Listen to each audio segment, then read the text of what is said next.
आज बनता भिंडी के भुजिया।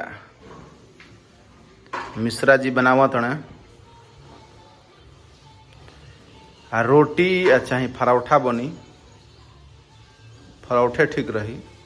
का बनी हो मिश्रा जी? कुछ बन सकता है, पराठा बन जाए। इनका मोबाइल पे मार सब्सक्राइब के नोटिफिकेशन एकदम दबा के आवता। जे सब्सक्राइब नहीं के लोग सब्सक्राइब कर दिए।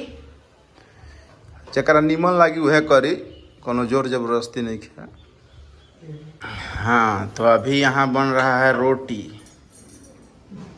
हम कहनी पराठा बने लगल रोटी।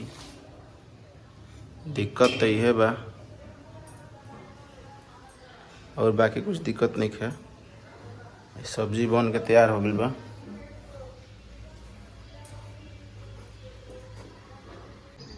मौसम आप सब देख सकते हैं, जब बारिश वाला एकदम मौसम भइल बा। चारों तरफ बादल।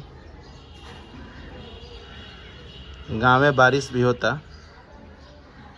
अभी फोन आई रहे मम्मी के।